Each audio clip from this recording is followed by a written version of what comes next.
And we're good. All right, welcome to another episode of Southern Scrap Nation's podcast. I'm your host, Daniel Jonas. Today is another episode of Sips and Slips. It's episode 11, and today is based around UFC 224, Amanda Nunes versus Raquel Pennington. It is May 9th. May 9th, and it is 10 o'clock in the morning here in Charlotte, North Carolina. Nice and cool May Day.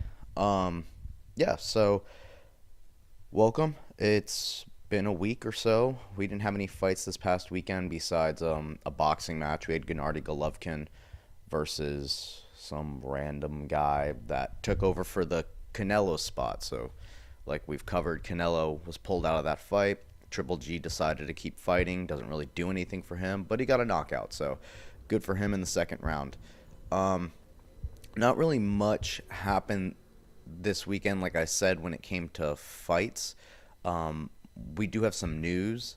We have things to get excited for in the UFC world, and we'll get into it. We got a couple fight announcements. We got some, like, UFC rumor and hype and talk, as well as a UFC deal, with ESPN that we can get into. And then we got a card to break down this coming weekend in Rio, right? Like I said, we have Amanda Nunes versus Raquel Pennington for the Women's Bantamweight Championship of the world. And then on top of that, we got a couple other cool fights on the card. We have the return of Kelvin Gastelum versus Jacare Souza, and then, which is a high-profile middleweight fight, we got Mackenzie Dern versus Amanda Cooper. So BJJ girl, not prodigy, but new thing on the market that's out there. That everyone's trying to get behind, hype train, if you will, of Mackenzie Dern. They're kind of feeding her Amanda Cooper, and we'll get into it and why that is. And then we got the return of John Lineker and Brian Kelleher. That's going to be a good fight. I'll get into that, and as well as the Dragon Lyoto Machida versus Vitor Belfort in the old man's division and retirement fight of either one or both, or hopefully both, but one or the other is going to retire. Maybe neither retire. I don't know. So before we get into all that, remember, guys, subscribe to the podcast. You can review it on iTunes as well as Spotify and Google Play. All those will help this podcast get bigger as well as reach more people. And that's what I'm trying to do. I'm trying to get a light shed on this podcast so that way we can get, more things going. And then on top of that, follow us on Instagram, Facebook, and Twitter at Southern Scrap Nation. You can find us there, and me personally on my Instagram as well. We got shirts coming out hopefully soon.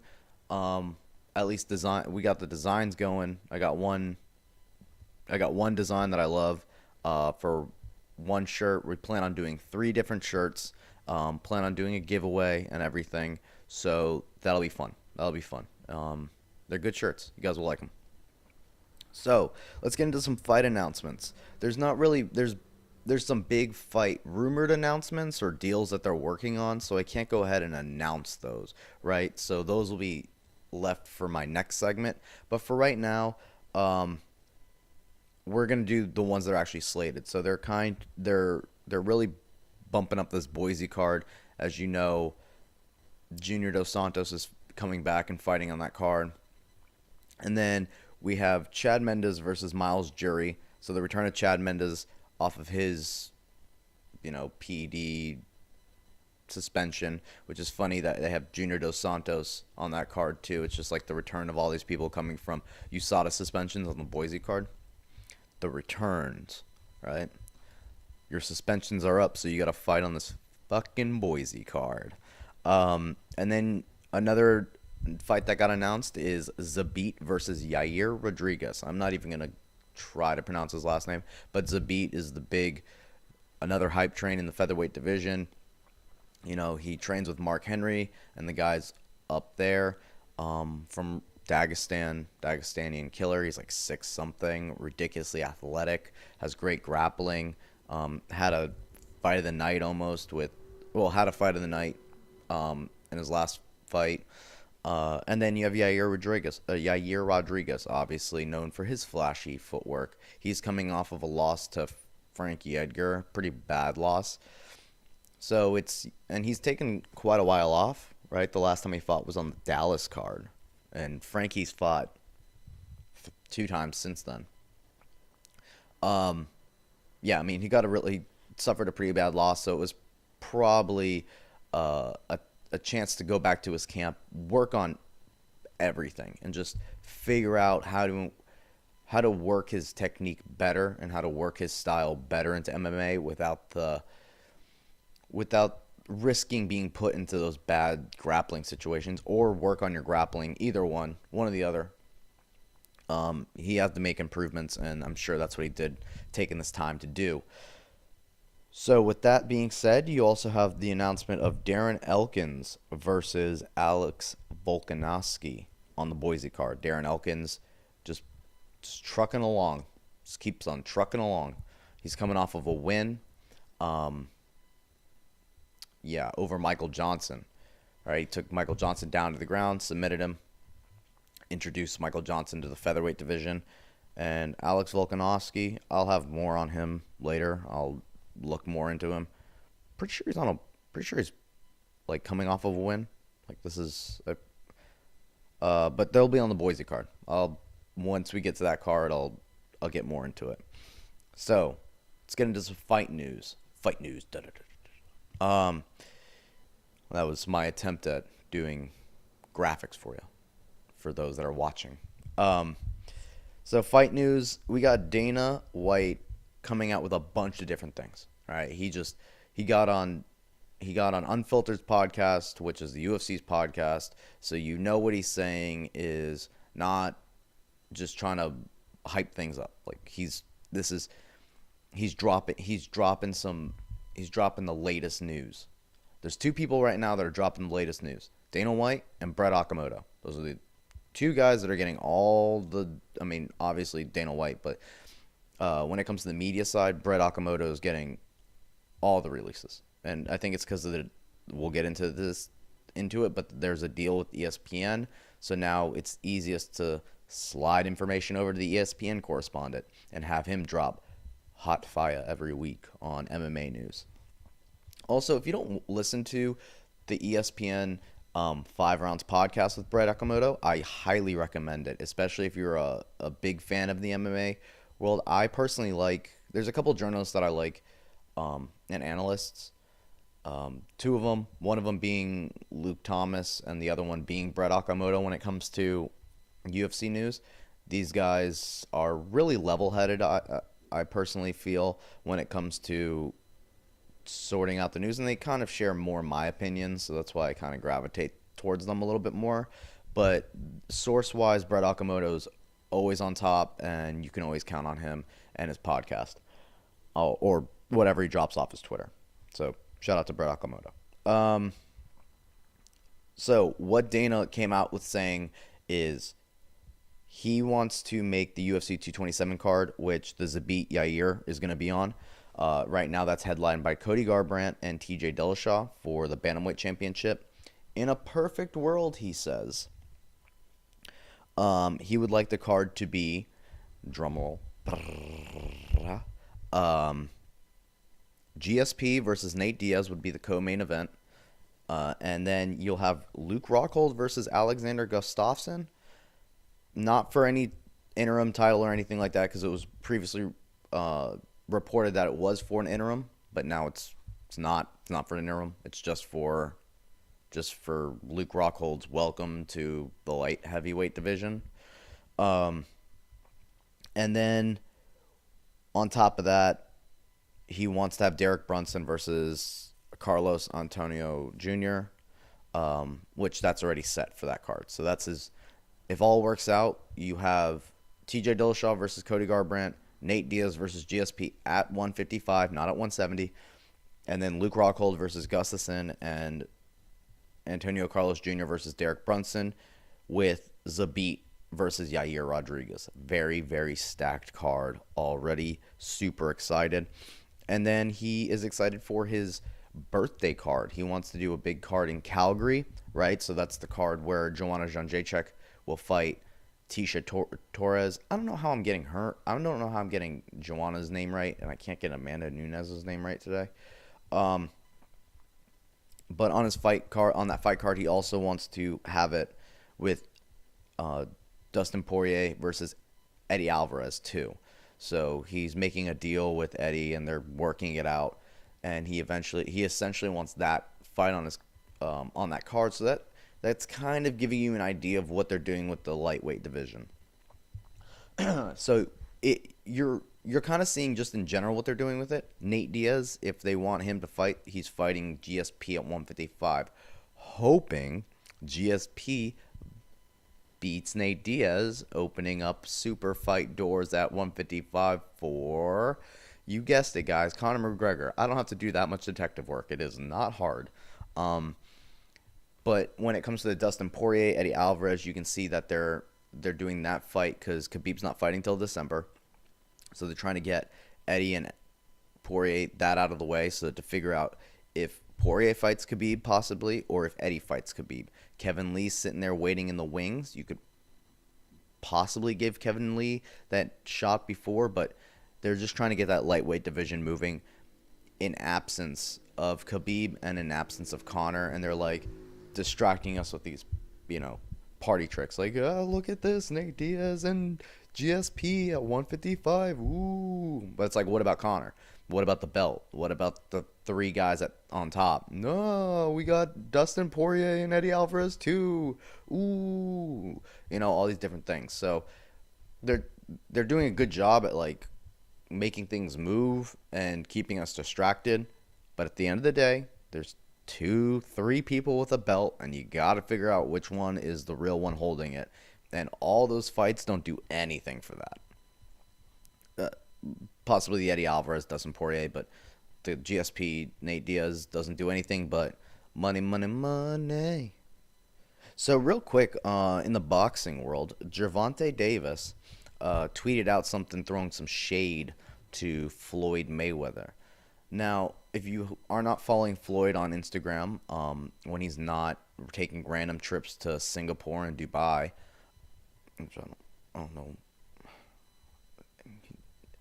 I don't know how much. Anyway, he's training. He's in the gym training, putting in work on the double end bags, just showing off that he can still hit it fast for being 40 years old. And with the shade that Gervonta Davis threw at Floyd, I don't know if it's a ploy that Floyd's, because Floyd was trying to throw Gervonta to Vasily, which is a terrible idea, and he's been kind of annoyed with Gervonta's antics outside the cage or outside the ring due to being kind of like Adrian Broner. So I don't know, but it seems to me that Floyd is trying to set up, not necessarily set up, but they're like orchestrating something. I feel like there's no drama in Floyd's life without money involved, right? And if money's involved with his prodigy, or if there's drama involved with this prodigy, they'll probably try to find a way to settle it in the ring. Prodigy versus master or coach or whatever, like old school. I don't know. It'd be almost like T.J. Dillashaw and Uriah Faber fighting it out for the first time. That'd be kind of cool. Have some salty bitterness towards each other that you guys can get out in a way where in any other aspect of life you couldn't, right? If you were working in McDonald's and your manager, you and your manager don't have a good relation, you can't be like, well, let's rent a boxing ring and settle it there. This is a sport where you can literally settle your in-work drama in a ring and then make money on top of it. And if Floyd's attached to it, make millions of dollars with it. And I'm sure he can create some storyline, do an HBO 24/7 and just, or Showtime now, whatever, Showtime Countdown, whatever, and then just rack in the cash. Money, money, money, money, money. And it's, that'd be kind of cool. I don't mind it. It's a different storyline than the Connor thing that we keep trying to get crammed down our mouth. So do boxing shit over in boxing and make boxing drama. Do boxing stuff. I don't know. I'd rather have that than him constantly, oh, I'm going to come into the UFC, just watch. No, it's over. We're done with this. Also, Project Spearhead, there's a update on that since Leslie Smith went on the Below the Belt podcast with Brendan Schaub. She says the way to support them is they have legal fees, obviously, since the update is they filed a legal case against the Department of Labor, right? Against the UFC. Filed a case against the UFC with the Department of Labor. This also speeds up the process for helping out Project Spearhead, in her words, which is great because now they don't have to fill out cards. Now with the TV deal coming out, it's imperative that fighters start getting on this Project Spearhead because this TV deal is a good way to leverage the fighter's power, right? If the TV deal starts coming out and they're like, yeah, which we'll get into the TV deal and what it's going to offer. We're going to offer this, this, and this, this, and this. And the fighters go, no, we're not going to do it. Not until you start paying us more. And then the TV deal, which is reportedly worth 120 to $180 million a year, which is a 5-year deal.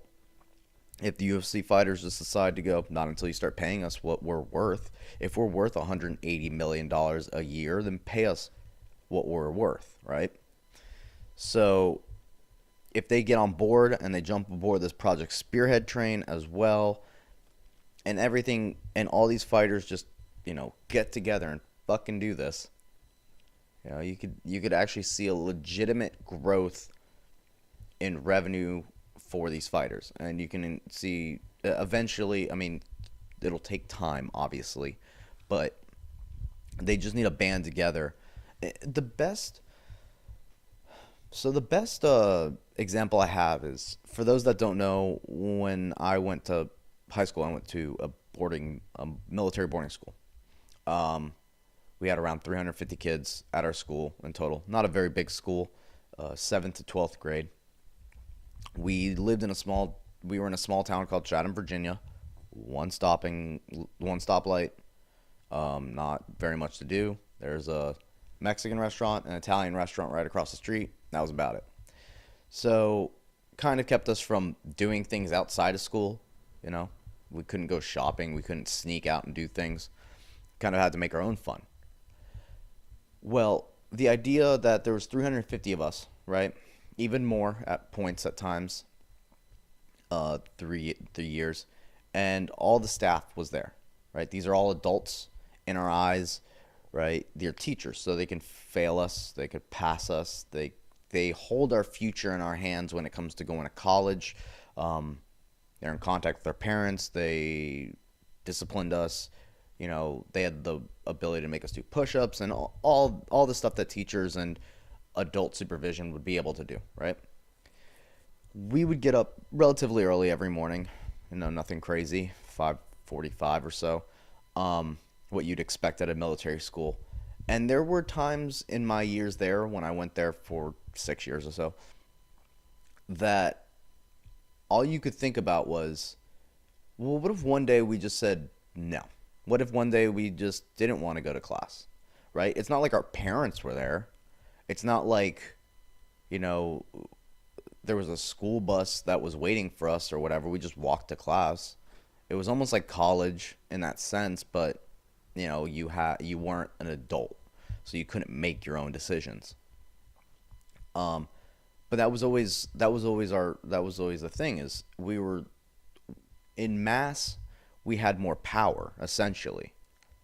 We just respected the adults and everyone enough and followed the rules and did what we had to maintain order in a place like that. But if you want to break the wall and you want to start a revolution, all you need is a mass of people that are willing to all have the same and back you with it, right? So essentially, what I'm trying to say is these UFC fighters were like us in high school. If every single UFC fighter all decided, fuck this, we're gonna have a revolution, then you're gonna have a revolution, regardless if the UFC brass wants it or not. There are more fighters. There are less UFC brass members. It's a numbers game at that point. But you can't have 100 UFC fighters, unless they're like unless it's like all the champs. Actually, less than that. You can't have like 10 UFC fighters, and then let's make it a little bit more. You can't have like 50 UFC fighters trying to start a revolution, and then the rest of them going, I don't know, I don't want to lose my job, because then the brass is going to be able to shut them down and then fire those 20 UFC members, because you're essentially, if you're not joining them, the people that are trying to make a difference and trying to, help you, what you're doing is you're making them a martyr. They'll eventually fight out their contract and the UFC will fire them. But if you stand up with them and create and more stand up with you, and you create a big enough group, you eventually mask all the martyrs. Even though you become a martyr yourself, your safety in numbers. They can't fire like 200 of you. It's almost like half the roster of fighters in general. So instead of making martyrs of people and highlighting the ones that are trying to make a difference, join them, shine the light on everybody. And that way that, the UFC can't employ their power, their absolute judgment, their absolute business savvy, right? It's hard to fight a bunch of people. All right. So getting on to the UFC ESPN Plus deal. So to give you an overall look at what it is, the ESPN deal, in 2019, they're looking to do 15 live events. Like I said, it's a 5-year deal worth 120 to 180 mil a year. It'll be on ESPN Plus, which is their new streaming network. It'll have pre and post fight shows just like FS1 did. It'll also have Dana White's Contender Series with it, and it'll take over Fight Pass and do all that. The Fight Pass part will also be a separate cost as well. ESPN Plus is looking to be $5 a month or $50 a year.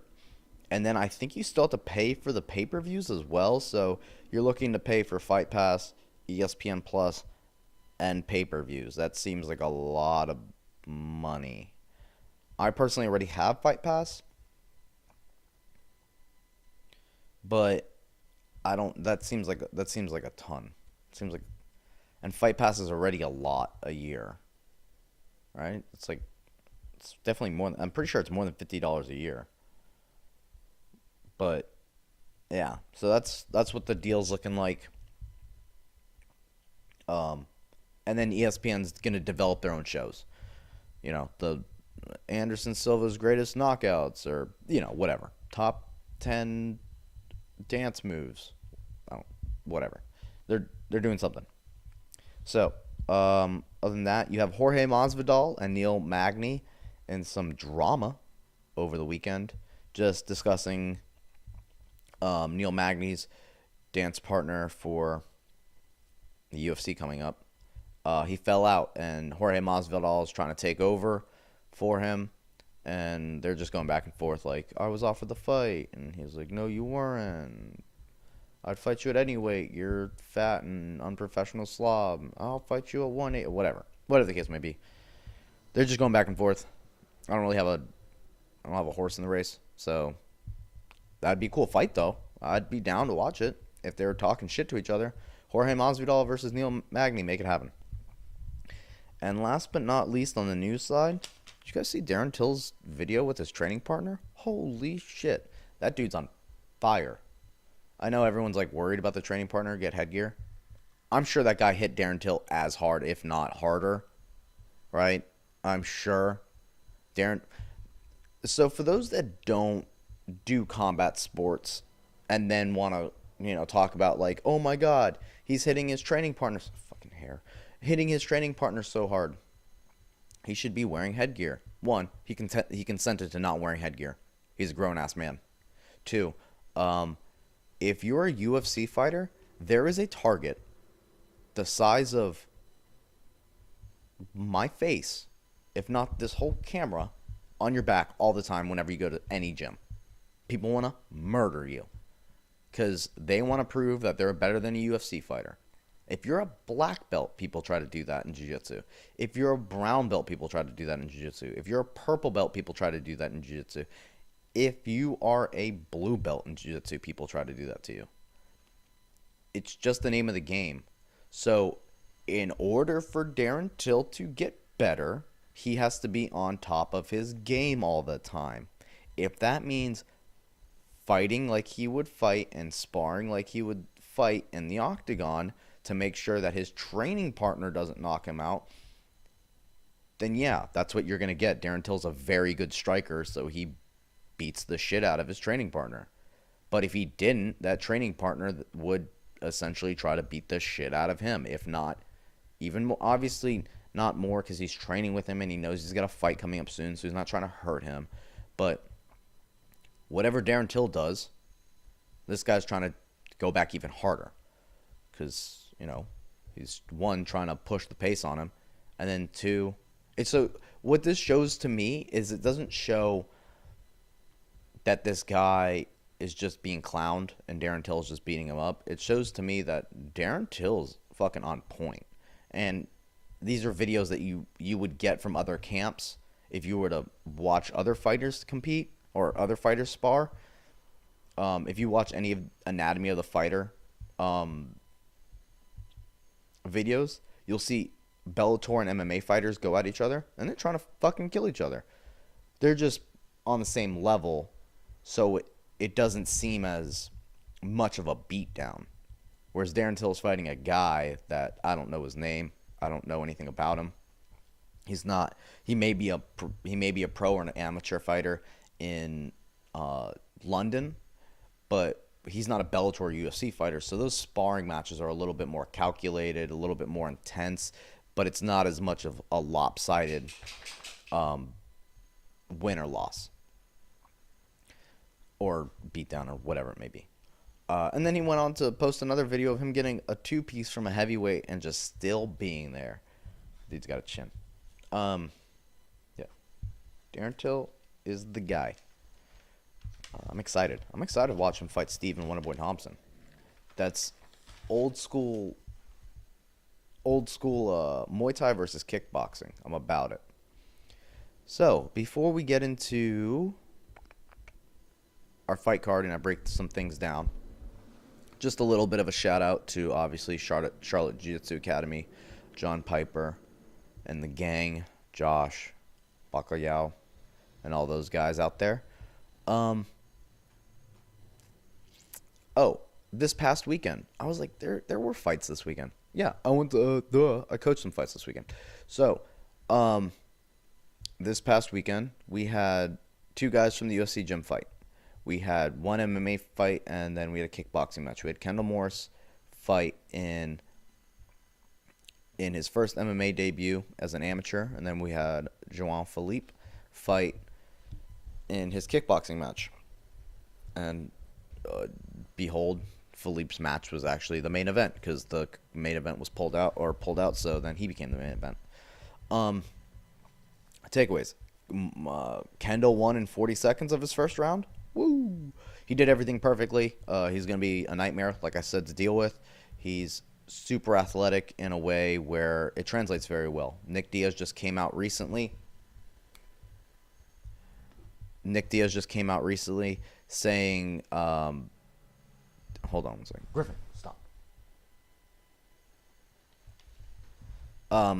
Nick Diaz came out recently saying that football players make better fighters than wrestlers, for example. He just has a real big thing against wrestling in general. He's not a big fan of wrestlers. He's not a big fan of people taking him down, holding him down. But he has a good point. Football players make extremely good MMA fighters. They have the athletic capabilities, one, but they take to direction very easily, very, very well. Their footwork is on point. they can adapt it to fighting very quickly, and then the explosiveness comes with it. So teaching technique is not, it's already inherent in their brain. They're athletes at that point. So the athletic life that you live as a fighter, they're accustomed to. So Kendall's on that kind of road. He starts this fight, and you can just see that he's just on a different level already. But it's through his, previous sports experience and footwork and all that jaunt that he can adapt it well. And it was beautiful. The guy threw an overhand right. Kendall switched stances. And then the guy, to make up for it since he was off balance, tried to throw a very off balance side kick. Kendall sweeped it out. The guy fell off balance. Kendall rushed him. As the guy faced him, Kendall's right hand was already in his face. Dropped him and then got on top and TKO'd him. So then we get to Philippe's kickboxing match. Philippe fought a kickboxer from one of the local gyms. This is Philippe's first kickboxing amateur match here in the States. And I don't think this guy that he fought was an amateur, but because he for sure didn't kick like an amateur. Anyway, Philippe took some shots to the leg kick, or to legs, was TKO'd after the second round due to leg kicks. This guy just set him out real well, kicked him, set it up real well, and then just blasted leg kicks on him. Used combinations to set them up, and then blasted his knee, leg. It was pretty bad, but it's a learning experience. We needed Philippe to back the guy up. If you can back up a heavy leg kicker, right? The Edson Barbosa versus Kevin Lee and Khabib fights are perfect examples. Edson's known for his switch body kick, his heavy leg kicks, right? He's TKO'd people with leg kicks before. But then when you get guys that pressure forward on him, it doesn't work, right? It takes away all that power. You're going to have to eat a couple. You're going to have to suck it up. But if you walk through it, you check a couple of them, you just walk them down. Use your hands. It's when you start backing up from the combinations that on the exit, on the retreat, they're kicking your legs, because your legs are the last thing to go. If you're shelling up and they're punching you and you're leaning away, well, as you're leaning away and they can't reach you with punches, and they're not going to go to the body to risk getting knocked down or anything, they're going to go for a leg kick, because you're moving out. You're not engaging with any punches or kicks back. You're just trying to get out of there. So as your leg is leaving, they go for it. And that's kind of what happened. So 1 win, 1 loss. We'll be back. And hopefully I'll see Philippe in the gym today, tomorrow. And we can keep working. So let's get on to UFC 224. Amanda Nunes versus Raquel Rocky Pennington in Rio de Janeiro. So to break this down, I'm going to go through the main card first. So let us start with the very first card on the main card. Vitor Belfort versus Lyoto Machida. Not a bad way to start the main card off. Some pros about Vitor, obviously. This is his last fight on his contract. I don't know if he's gonna fight after this. Let's fight and rise on TRTR. Let's get him back. TRTR 2019 versus Lyoto Machida. Lyoto, both these guys, the biggest cons that we can take away from these guys is they're old. Getting an old fight. Sorry, it's very Bellator. It's a very Bellator move. I will say that these are two Brazilians fighting in Brazil. It's kind of a big deal. You don't really get this. Brazilians hate fighting each other. I don't get it. They're just super nationalistic, so they don't like to fight one of their own. And it's fine. I get it. Being from there, I get it. But people from the States fight each other all the time. You can be an American but still fight someone from, I can still fight someone from Missouri. So don't be that crazy. I can still love America. So Lyoto Machida, his pros, he's a counter striker. He's elusive. It's gonna unless Vitor pushes the pace in this fight, which he might in the first round, which we know Vitor's pretty dangerous in the first round. Then he tapers off due to the explosiveness, and he can't get that same explosiveness anymore due to lack of TRT. But we don't know. We're in Brazil, so who knows? Lyoto's last fight was actually in Brazil, so this is another bonus on his side. Vitor, I mean, I'm going with Lyoto in this fight.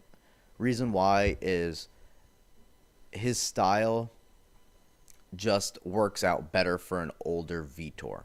Maybe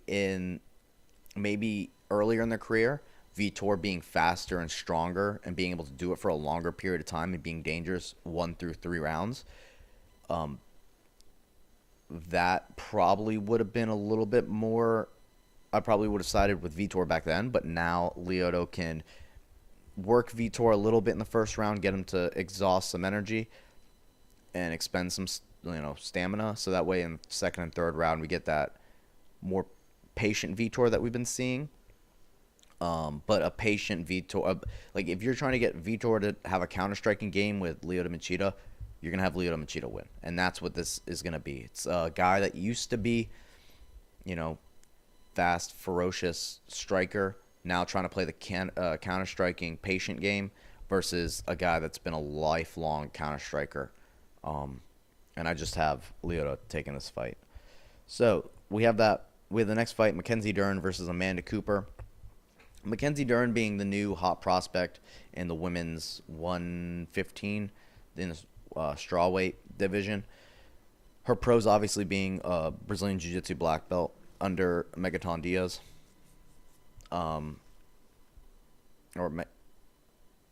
Megaton. And we saw her compete in her last fight. She didn't look great. She got the win. She needs some wrestling improvement, and that's what her biggest con is. She's got amazing jiu-jitsu. It's just that it requires the ability to take the person down to the ground to do that jiu-jitsu.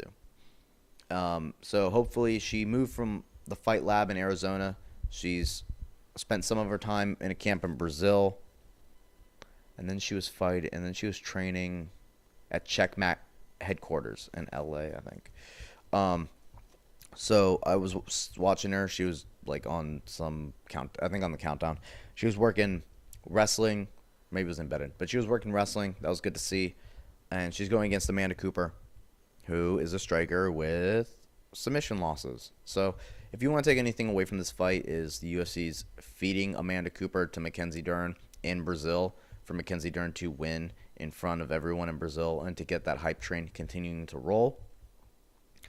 I have a Mackenzie Dern winning this fight, obviously due to being in Brazil, due to the type of person that, or not the type of person, but the record that Amanda Cooper has with the 2 submission losses and going against the submission, phenom in the sense in the women's division.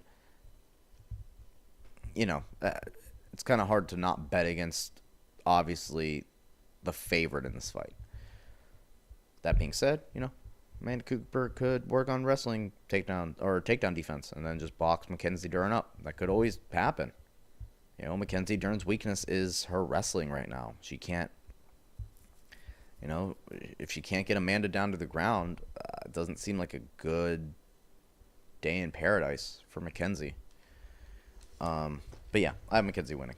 So next we have Brian Kelleher versus John Lineker. Hands of stone. Back in the octagon.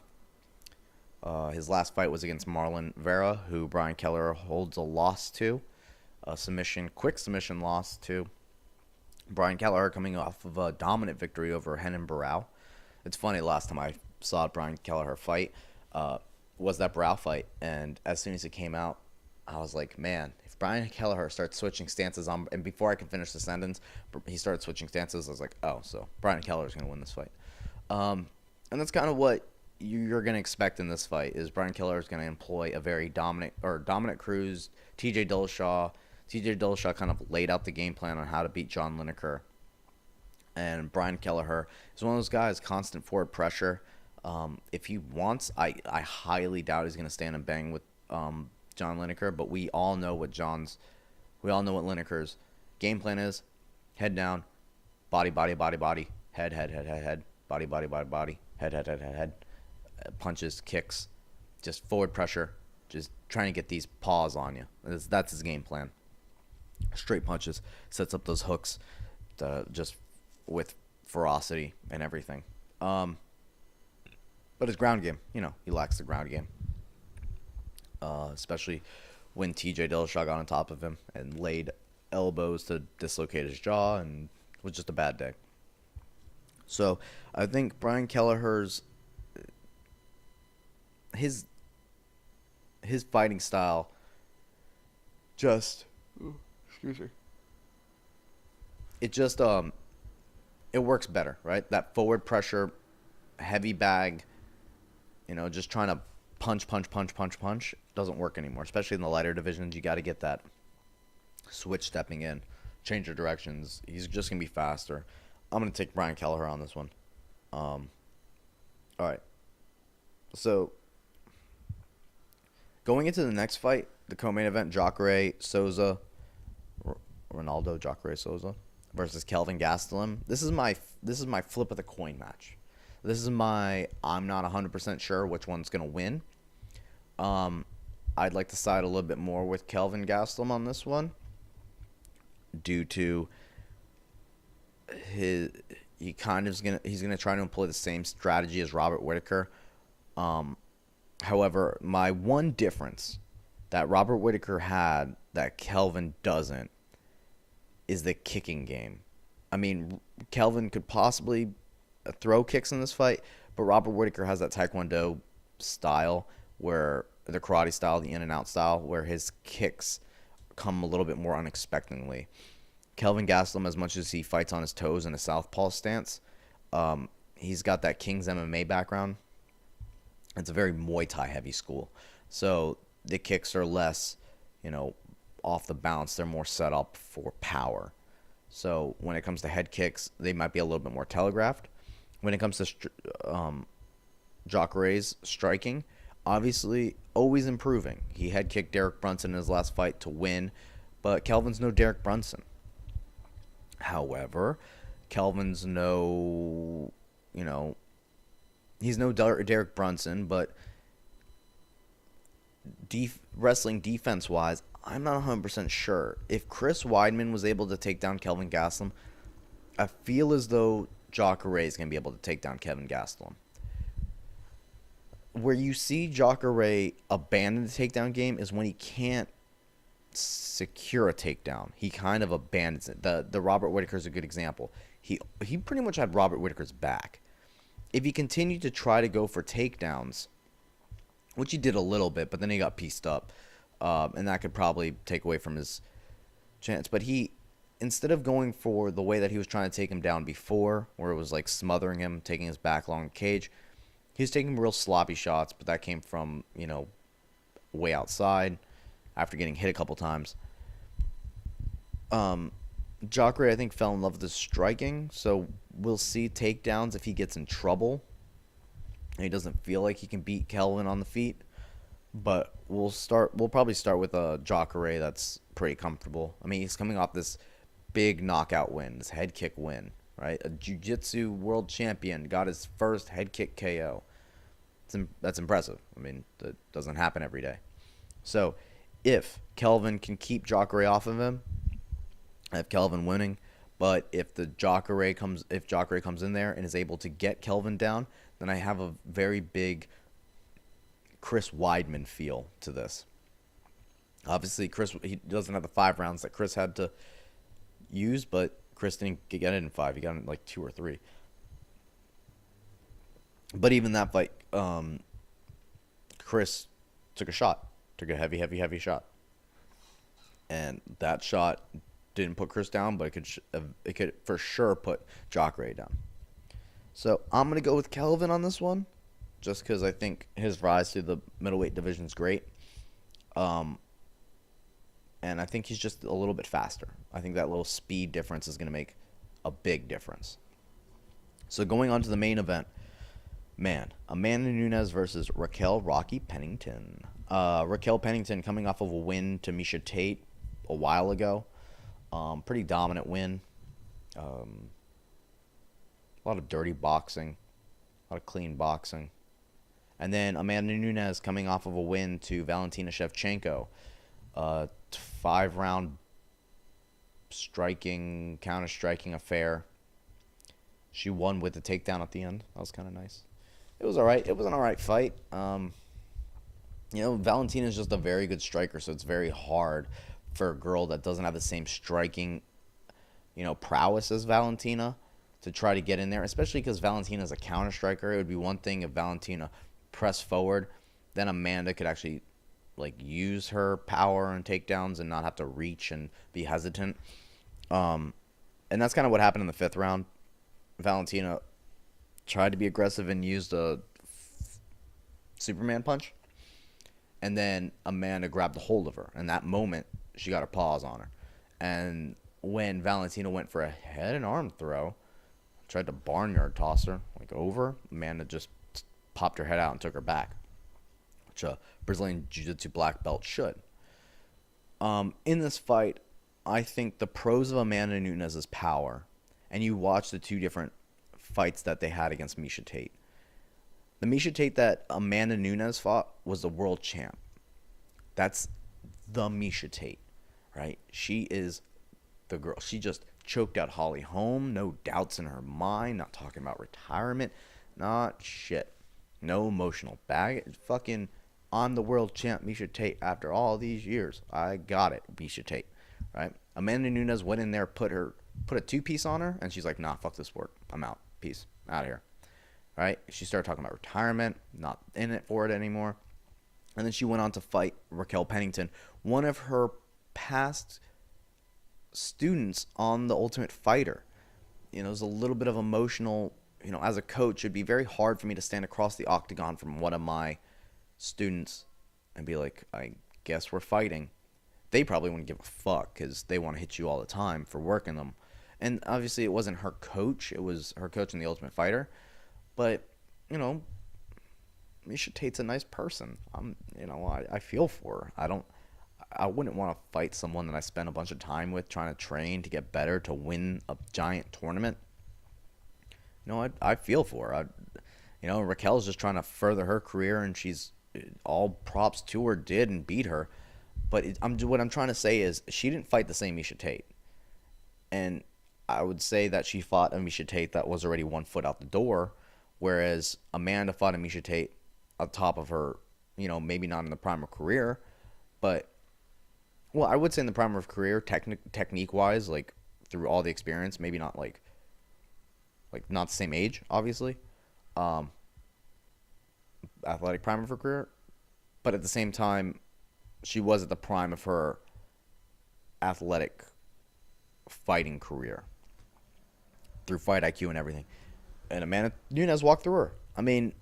I feel like the power is just a different level. She hits harder than any girl in the division. And Raquel's fighting style doesn't give her any... It doesn't serve her any good in this fight.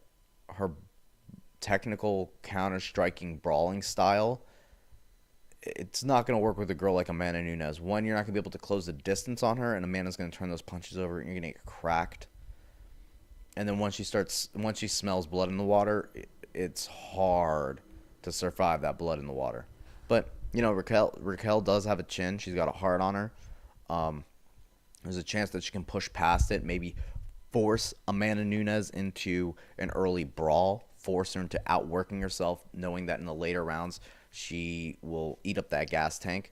And instead of having a patient fight like she did in the Valentina fight and went all 5 rounds and showed her cardio improvement, maybe Raquel can try to get her to outwork herself. That being said, Amanda Nunes worked on her cardio, so I'm pretty sure it's not going to be the same as... It's not something that you can expose as much anymore. I got Amanda Nunes winning this all day. I think she wins. I think she beats Raquel Pennington, and then we can start talking about the Cyborg fight. But yeah, I think Amanda Nunes is just She's the best at 135, hands down. You look up and down that list, she's the best. You want to talk about Holly Holm all day? I guess with the Counter Strike of Holly Holm, it'll make it a rough go at first. But we saw how she dealt with the Counter Striker against Valentina twice, beat her twice, right? And Valentina beat Holly Holm. I know MMA math isn't a thing, but she showed that she's not one to just rush in like a Ronda and get counter shotted. All right, she's very patient. She works on her game. She evolves. And an Amanda Nunes that evolves from where she was when she first started and being way better now than she was ever, yeah, that just shows that she's a nightmare to deal with and is the best at 135, hands down. So I have Amanda Nunes winning by knockout, KO, TKO. I have Kelvin Gastelum, TKO. I have Brian Kelleher winning a decision. I have a Mackenzie Dern by submission. And then Lyoto Machida via 3-round boring-ass decision. So, fights. Other on this card. You have Olenek, the Russian dude that got the bottom mount Ezekiel choke, versus Junior Albini, the guy that wore that diaper, kind of. It's a good fight. Junior Albini being from Brazil. You have Davy Ramos, who's a jiu-jitsu lightweight 80cc champion. He's fighting. So that's, if you love jiu-jitsu, obviously I do, so that's someone that I would be watching. Sean Strickland's on this card, as well as Warley Alves. For those that don't know who Warley Alves is, he's relevant because he's the last one to hand Colby Covington a loss. Colby suffering a submission loss to Warley Alves. And then you have Talis Leche still doing the damn thing. Former middleweight title contender. Yeah. Title challenger, if you will. Fighting on Fight Pass. So, so still got a huge. I wish it was a free card. It could have totally been a free card, but not a bad night of fights. I will say that, not a bad night of fights. So that's all I got for you guys today. I've got that. This weekend, also boxing. Yes, ESPN for free, guys. Vasily Lomachenko versus George Linares, right? So Linares, fast, Venezuelan cat, hands. If you look him up, he's got a highlight of him throwing like a 20-piece combo with some dude, and the guy just collapses due to just volume.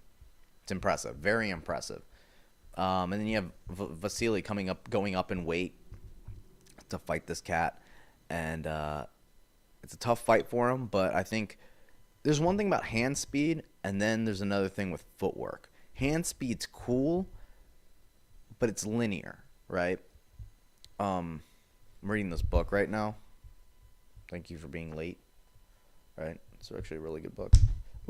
It's from the guy that wrote The World is Flat. For those that are flat earthers, no, it's not literally about a flat earth. It's just this book specifically is about the acceleration of technology and the evolution of technology. And this guy that he was talking to was talking about how life in eyes of humans is very linear. We look at time as a linear thing. Like, our day is very linear. You kind of just go through the motions, whereas technology grows on an exponential curve. We grow on a very linear curve, whereas technology kind of like, it peaks really fast, right? It doesn't have enough time. It's not over time, right? It's something's built and it grows. It goes up very fast. So it's the same thing in boxing, right? Speed. You can. This is a reach that I'm trying to make a comparison with, but hand speed wise, it's very linear. It's a very linear kind of fighting. I can overwhelm you with hand speed if you stand in front of me. If you are a heavy bag, I will do work on you. However, speed plus footwork, not a formula or anything, it just, your speed is increased, right, at an exponential rate. You're not only faster with your hands, obviously, but your body also moves faster. Your ability to get out of the way of punches is quicker. Your ability to cut angles is quicker. Having the ability to move your feet faster than your hands is more of a impressive skill to me than someone that can rack off a 20-piece combo on someone that's standing right in front of them. What makes Vasily Lomachenko special to me is the fact that his speed is not defined by how fast his hands move, regardless if his hands move very, very fast, which they do. It's the fact that they move fast in conjunction with the fact that he moves his body and feet around his opponent if as fast, if not faster. And that's more impressive because he can knock you out and then be behind you. Right? He can knock you out. He can rack off a 5-piece combination, be next to you, rack off another 5-piece combination, be behind you, then get to your other side, rack off another 5-piece combination. Right. It's not 20 punches all at once, but it's 20 punches in 4 different directions. To me, that's way more impressive than a guy that can just like, right? And I think that's where Vasily Lomachenko is the next evolution of boxing. And where Vasily Lomachenko, and we saw it with his Gary Russell Jr. Fight, where Gary Russell having the fastest hands in boxing, it didn't fucking matter. You can have fast hands all you want to. You can have all the, and it's the same thing with power too. You can have all the power in the world, but power is linear if you make it linear. But if you work power with your footwork, you can have power from different angles. I won't hit you with the same power as if I sat there, rooted my feet in the ground, and threw a fucking punch, right? But I can still generate power after rolling, changing angle, driving my foot, racking off a shot, moving my feet again, racking off another shot. It might not be a one-hit KO. It might be. It might not be. But if I do enough of them, I'll have you retire on the stool. And that's what mostly Vasily does. And I think that's what happens in this fight. Vasily takes this fight and retires George Linares on the stool. 6th round or some shit. I just think that you see this guy that has always been accustomed to people being overwhelmed by his speed. And then when you see this guy missing with his speed, he's going to get super frustrated. And he's not going to know what to do. And Vasily's going to do exactly what he always does. He's going to start tooling him. And then he's going to start going fast as shit on him. All right? He's kind of like Crawford on that. He'll tool you. He'll let you work. Find out where you're good and start pot-shotting, picking his shots. And then once he gets you and he starts smelling that you're breaking, he'll start clowning you. And then he'll start using your game plan against you. It's fucking great. All right, guys. That's all I have for you guys today. Got an hour around. So, by the way, if you guys have any questions, have anything that you guys want me to answer on the podcast, please send it in. Comment below on the YouTube channel. I don't care. I'd love to take some of your questions and then answer them and go on a rant and make these podcasts even longer. So, that being said, guys, I hope you have a wonderful rest of your week. I'll be back Sunday to break down the post-fight, results, talk about, each winner and everything. And like I said, that'll be on Sunday. Other than that, I'll be back next Wednesday for another episode of Sips and Slips. And, yeah. So, once again, guys, have a good rest of your week. Enjoy the fights. And that's all I have for you guys. Cut it.